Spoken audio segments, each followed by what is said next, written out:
Hello, my name is Aparna and I done my graduate in life science, and my schooling is done in Army Public School as my father is in Army, and currently I am working as a video editor and the videographic graphic designer. And so for today's videos or a demo class, I took my chapter of crop production from class 8th, crop production and management, first chapter. And what do you mean by the crop? What is crop? Crop is the plant of the same kind जो use हो रहा है तुम्हारा एक large field में, large area में, उसे कहा जाता है क्रॉप. क्रॉप मतलब ये सिंपल सीधी बात है, जो तुम्हारे वीट की क्रॉप होती है एंड मीज़ की क्रॉप होती है. Crops is cultivated for the money and for the needs of the person and the other things. Crop of wheat will be used as plant grown in the large surface area, whereas many agriculture practices has been done. For mainly there are the same 7 agriculture practices or activities that have been done in the product for the cultivation of good products. The activities are such as preparation of soil, sowing seed, adding manures and fertilizers, irrigation, protecting from weeds, harvesting and storage. अगर तुम्हें कोई अच्छी product चाहिए, कोई अच्छा crop चाहिए, तो फिर उसको तुम्हें कई सारी प्रैक्टिसेस से करना पड़ेगा, तभी जाके तुम्हें एक अच्छा प्रोडक्ट मिलेगा. अच्छा तुम्हें मतलब कि कल्टिवेटेड क्रॉप मिलेगी जिससे फार्मर्स को फ़ायदा भी होगा और उनको सेव करना भी ज़रूरी है. अगर तुम क्रॉप्स ही नहीं रखोगे अच्छी, तो फिर तुम्हारे पास खाना कहाँ से आएगा. And for the good crop or for the good cultivated land, there should be first step of the preparation. तो अब आप टिलिंग से क्या समझते हो? टिलिंग कुछ ज़्यादा बड़ी चीज़ नहीं है. टिलिंग इस मिट्टी को ऊपर से नीचे करना ताकि उसमें हवा पास हो सके और चीज़ें यूज़ हो सकें. टिलिंग एंड प्लगिंग दोनों एक ही चीज़ होती हैं. अब ये दो तरीके से होती है टिलिंग भी. अब पहले होती थी ट्रेडिशनल मेथड्स में काउस यूज़ होती थी और उसमें वुडन प्लैंक यूज़ होते थे.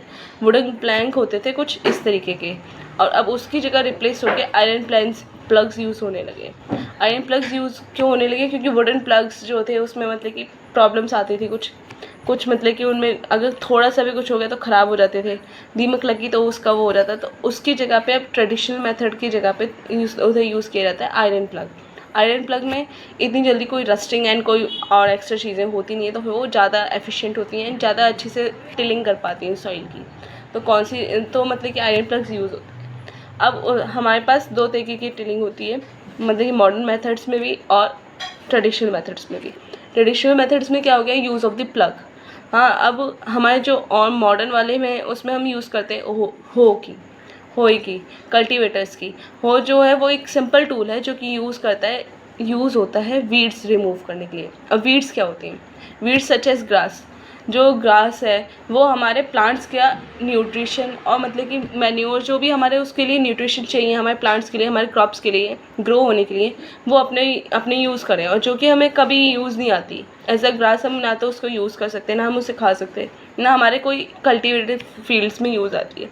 तो वो हमें वीड्स में यूज़ होती है. जो अनवांटेड प्लांट्स होते हैं हमारे क्रॉप फील्ड में, उसे हम वीड्स कहते हैं. अब कल्टीवेटर्स जो होते हैं वो ट्रैक्टर्स में सच एज इस पिक्चर के तरीके से यूज़ होते हैं, जिसमें कि प्लगिंग होती है, मगर एक ट्रैक्टर के हेल्प से. ट्रैक्टर ड्राइव हो रहा होता है और पीछे उसके एक मशीन लगी होती है जो कि मशीन की तरीके से टिलिंग हो रही होती है, और ये टाइम प्रोसेस कम लेता है. जो पहले होते थे वो होता था पूरे दिन में जो काम होता था वो अब 1 घंटे में हो जाता है with the use of cultivators. हाँ, तो अब ये चीज़ हो गया, हमारी टिलिंग होगी, सॉइल हमारी लूज़ हो गई. अब हमें उसमें हम क्रॉप कैसे ग्रो होगी अगर हम उसमें सीड्स नहीं डालेंगे? सीड्स को सो करना मतलब सोइंग ऑफ सीड्स मतलब सीड्स अगर अच्छे हैं, सीड्स को तुम एक पर्टिकुलर एरिया में डालना, पर्टिकुलरली स्टाइल से डालना. उसका भी एक स्टाइल होता है कि तुम्हारे क्रॉप्स तब अच्छे होंगे जब तुम अच्छे से उसमें सो करोगे. अब सीड्स की भी कुछ क्वालिटीज़ होती हैं. Selection of seeds. अगर सीड्स अच्छे होंगे तो हमारी क्रॉप अच्छी ग्रो होगी. अगर सीड्स अच्छे नहीं होंगे तो फिर हमारी क्रॉप और मतलब कि जो हमारा फील्ड है वो इतना अच्छा ग्रो नहीं हो पाएगा. अब उसमें कौन से यूज़ हो सकते हैं? सोइंग में गुड क्वालिटी के सीड्स यूज़ किए जाते हैं, हेल्दी सीड्स यूज़ कराए जाते हैं. जो फार्मर्स होते हैं उनको प्रीफर किया जाता है ज़्यादा यील्डिंग वाले सीड्स यूज़ करें. क्यों? ताकि उनका क्रॉप्स अच्छी हो सके और हमें ज़्यादा प्रोडक्ट मिल सके. ज़्यादा क्रॉप अच्छा होगा तो हमारा प्रोडक्ट अच्छा होगा, बाकी हमारा काम आगे आसान होगा. अब उसमें भी टूल्स यूज़ होते हैं. जो टूल्स यूज़ होते हैं सीड्स ग्रो करने के लिए, वो भी दो तरीके के होते हैं, traditional tools and modern tool. Traditional tools में जो पहले यूज़ होते थे वो फनल की तरीके से एक मतलब कि प्लग काट के बीच में लगा देते थे एंड फनल की तरीके से सीड्स डाले जाते थे, एक होल किया जाता था, फिर मतलब कि उसका एक सीड डाला जाता था, फिर होल किया जाता, फिर सीड डाला जाता था। ये बहुत टाइम लेता था और शार्प एंड से होता था, मतलब उसका टाइमिंग बहुत लेता था। अगर हम उसे सीड्स को एक एक मैनुअली डालेंगे तो फिर टाइम तो ज़्यादा लेगा ही। अब ट्रेडिशनल मेथड तो हो गया, अब हमारे पास आ गया मॉडर्न मेथड। मॉडर्न मेथड्स में अब आ गई हैं सीड ड्रिल्स। सीड ड्रिल्स क्या होती हैं, वो सो करती हैं मगर ट्रैक्टर की हेल्प से। तो जो काम हमारा पहले बहुत टाइम में होता था, जिसका हमें और मतलब कि बहुत ज़्यादा हमें वर्कर की लोड होता था, वर्कर्स चाहिए होते थे ताकि हम जल्दी टाइम पे कर पाएँ, अब वो हम मतलब कि सीड ड्रिल से 1-2 घंटे के अंदर काम कर सकते हैं, 2-3 घंटे के अंदर काम कर सकते हैं। सीड ड्रिल्स में एक ट्रैक्टर यूज़ होता है जिसमें कि पीछे एक मशीन होती है सीड ड्रिल की, जिसमें शार्प पॉइंट्स होते हैं, जो टूल यूज़ होता है सो करता है सीड्स को और उसको प्रॉपर डिस्टेंस पे और प्रॉपर डेप्थ में करते हैं, जो कि एक मैनुअली हम अगर करेंगे तो हम जल्दी टायर हो जाएंगे और बहुत टायरिंग प्रोसेस है। तो हम उस चीज़ को छोड़ के अब हम मॉडर्न तरीके से सीड ड्रिल्स यूज़ कर रहे हैं उसकी जगह पे। अब उसी तरीके से अब हमारे क्या हो गया, हमारी मिट्टी सही होगी, हमने उसमें सीड्स डाल दिए।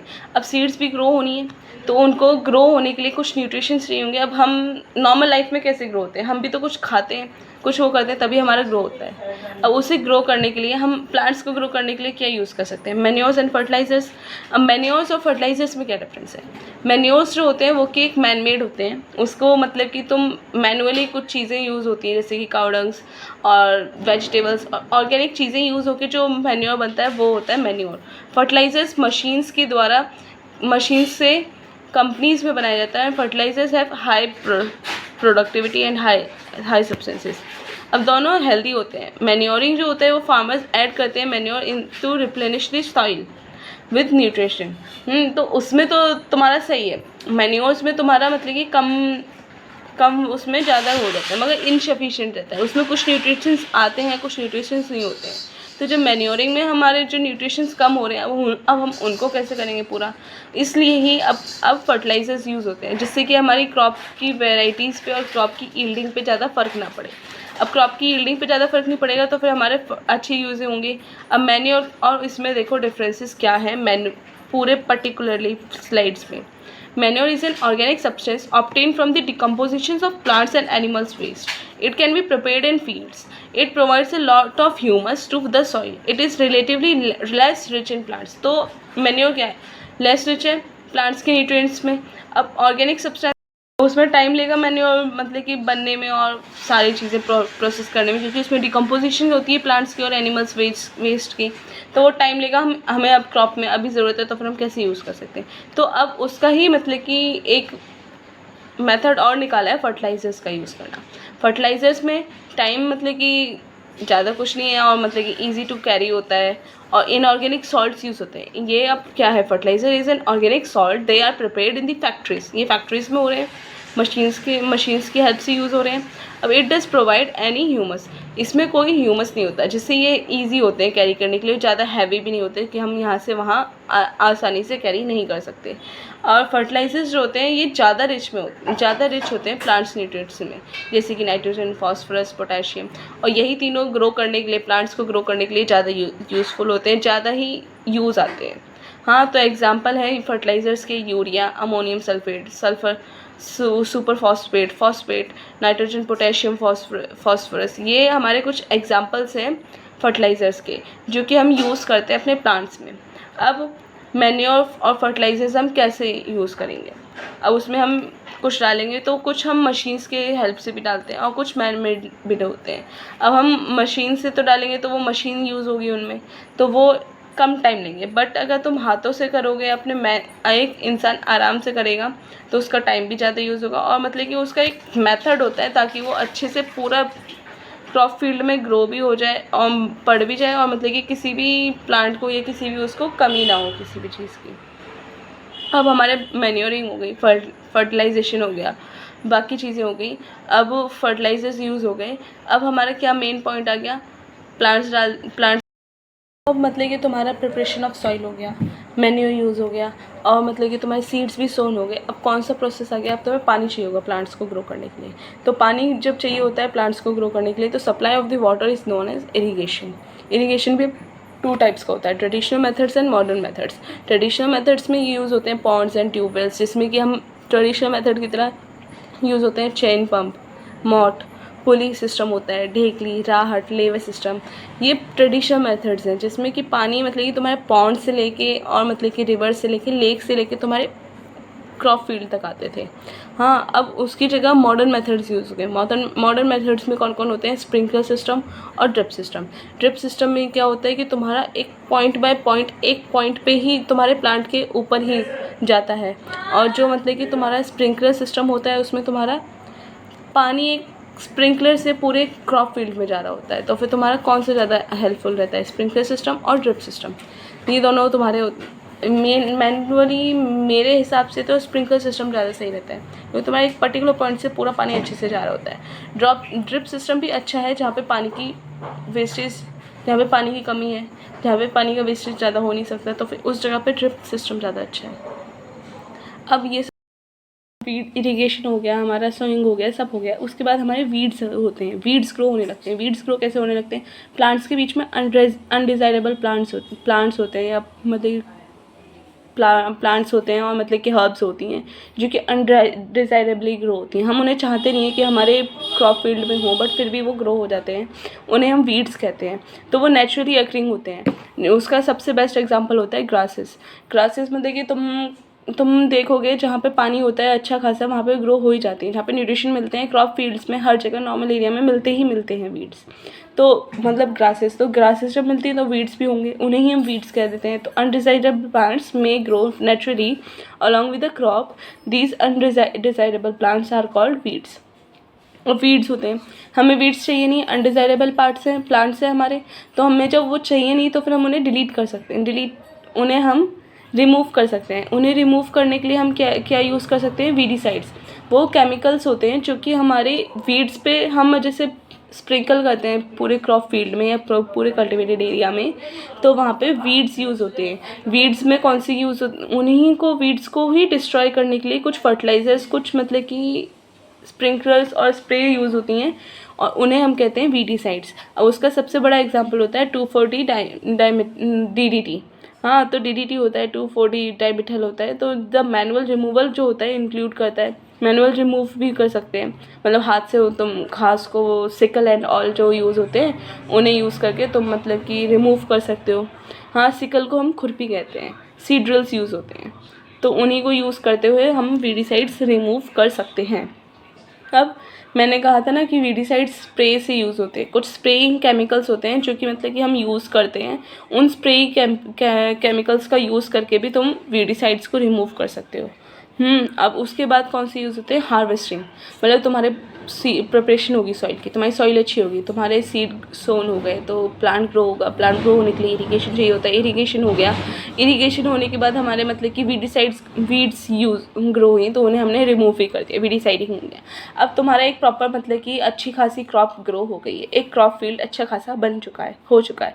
तो फिर अब तुम क्या यूज़ करोगे, हाँ तो पूरी हो चुकी है उसका सीज़न, जितना टाइम होता है, टाइम पीरियड होता है उस ग्रो होने का, वो पूरी ग्रो हो गई है, हेल्दी अच्छी खासी हो गई है, उसको मतलब कि हार्वेस्ट करने का टाइम आ गया है। हार्वेस्ट करने का टाइम मतलब कि उसे अपने यूज़ में लाने के लिए कटिंग का टाइमिंग आ गया है, तो उसी को हम कहते हैं हार्वेस्टिंग टाइम। हार्वेस्टिंग जो होती है क्रॉप की बहुत इंपॉर्टेंट टास्क होता है, मतलब कटिंग होती है। अब हार्वेस्टिंग क्या होता है, harvesting is a crop cutting after it's maturation, मतलब उसका मैच्योरेशन टाइम हो गया तो उसको हम कट करेंगे, तो उसका हार्वेस्टिंग टाइम होता है और हार्वेस्टिंग होती है। और ये कई दो तरीके से हो सकती है, ये भी मशीनरी मेथड से यूज़ हो सकता है इसमें, और मशीनरी निकाल सकती हैं, और कुछ मतलब कि इन मैनुअली वर्कलोड लेके या फीमेल वो मैन लोड लेके तुम करवा सकते हो। तो मैनुअली जब निकालेंगे तो हम उसी में वही सिकल का यूज़ करेंगे, और मशीन से अगर हम इनको कटिंग करवाएंगे तो फिर हार्वेस्टर यूज़ होते हैं, कंबाइन यूज़ होते हैं। हाँ, अब हार्वेस्टेड क्रॉप्स जो होती हैं वो ग्रेन्स को सेपरेट, अब हार्वेस्टेड जो ग्रेन्स है उन्हें हम सेपरेट भी करते हैं। सेपरेट करने के मेथड को विनोइंग एंड थ्रेशिंग कहते हैं। विनोइंग होती है विंड, तुम या तो एक पर्टिकुलर एक फ़ैन या कुछ लेके एक एरिया में तुम चला दो और उसके अपोजिट डायरेक्शन में तुम क्रॉप फील्ड को ऐसे फ़िल्टर करने लगो, तो फिर उसका मतलब कि वो निकलने लगता है, उसमें फिर सीड और मतलब कि जो उसका रिमूवल पार्ट होता है वो अलग अलग हो जाते हैं, तो तुम्हें सीड्स अच्छे मिल जाते हैं, मतलब क्लीन सीड्स मिल जाते हैं। थ्रेशिंग भी होती है, थ्रेशिंग कैम वो मशीन से यूज़ होती हैं। हाँ, तो ये दोनों तरीक़ों से तुम्हारी हार्वेस्टिंग होती है, फिर तुम्हें अच्छा खासा क्रॉप मिल जाता है, अच्छा खासा तुम्हारा फूड या कल्टिवेटेड क्रॉप मिल जाता है तुम्हें। जैसे कि वीट के जो सीड्स होते हैं, वीट सीड्स मिल जाते हैं तुम्हें, मतलब कि तुम फिर उन्हें बेच सकते हो और मतलब बाकी चीज़ें हो सकती हैं। अब इसमें सिकल जो होते हैं और कंबाइन जो होते हैं, कंबाइन कुछ इस तरीके के होते हैं जो इसमें दिखा रखे हैं, एंड सिकल जो होते हैं वो ये होते हैं। और उसके बाद हमारा हार्वेस्टिंग भी हो गई, प्रिपरेशन हो गई, सॉइल बन गई, सॉइल सही हुई, उसके बाद हमने क्रॉप ग्रो करी, क्रॉप की जो भी इंपॉर्टेंट चीज़ें थी वो हमने सब कर दिया। उसके बाद हार्वेस्ट भी हो गई। अब हमें हमारा स्टोर ग्रेन्स मिल गए, हमें हमारा मतलब कि प्रोडक्ट चाहिए था वो प्रोडक्ट मिल गया है, तो फिर अब हम उसे स्टोर भी करेंगे, स्टोरेज का प्रोसेस भी होता है। अब स्टोरेज भी दो तरीके से होता है। फार्मर्स जो होते हैं वो मतलब कि स्टोर करते हैं ग्रेन्स को या तो जूट बैग्स में या फिर मेटालिक बिन्स में अगर स्टोर करेंगे, और या फिर मेटालिक बिन्स में स्टोर करते हैं और कुछ जूट बैग्स में यूज़ करते हैं। अब कुछ लार्ज स्केल पे जब स्टोर करते हैं ग्रेन्स को तो उन्हें सिलोज और ग्रेनरीज भी कहते हैं। तो जो हमें हेल्प करते हैं प्रोटेक्ट करने के लिए पेस्ट से, जैसे कि रैट्स हैं, इंसेक्ट्स हैं। अब मतलब कि स्टोर हुआ है कोई ग्रेन, नॉर्मली हम घर में भी अगर देखें कोई स्टोर हुआ है ग्रेन, हम जैसे घर में अपने स्टॉक्स लेके आते हैं तो फिर व्हीट ग्रेन भी लेके आते हैं। तो जब हम व्हीट ग्रेन लाते हैं तो फिर हम उसे एक पर्टिकुलर एरिया में ऐसे कंटेनर में डालते हैं कि जहाँ पर रैट्स ना आ पाए और कोई वो ख़राब ना हो पाए। कोई भी चीज़ ख़राब हो जाएगी तो फिर मतलब कि हमारी यूज़ में नहीं आ पाएगी, तो उनको स्टोर करने के लिए कुछ ऐसे स्टोरेज प्रोसेसेस बनाते हैं जिनसे कि हमारा स्टोर भी हो जाए प्रोडक्ट, और मतलब कि कोई मतलब कि उसको हार्म भी ना हो। जैसे कि रैट्स होते हैं तो उसे डैमेज कर देंगे, इंसेक्ट्स होते हैं तब भी हम नहीं खा पाएंगे, तो फिर उसको सही करने के लिए स्टोरेज होती है। अब लास्ट टॉपिक होता है इसी चैप्टर का, एनिमल हस्बेंड्री। एनिमल हस्बेंड्री में nothing is important, animal husbandry में एनिमल की कल्टिवेशन या उसको एनिमल्स का फार्म जो कि एरिया होता है जो हमें फूड भी देता है, हाँ मतलब कि हमारे लिए फूड भी देता है, मिल्क भी देता है, जो हमें एनिमल से प्रोडक्ट्स मिलते हैं उनके लिए जब हम फार्मिंग में प्लांट्स जैसे एनिमल्स को ग्रो करेंगे तो उन्हीं एनिमल्स की ग्रो करना, प्रॉपर शेल्टर देना, फूड देना, केयर करना उन्हीं एनिमल्स की, तो उसे कहते हैं animal husbandry. This is the last topic and thank you.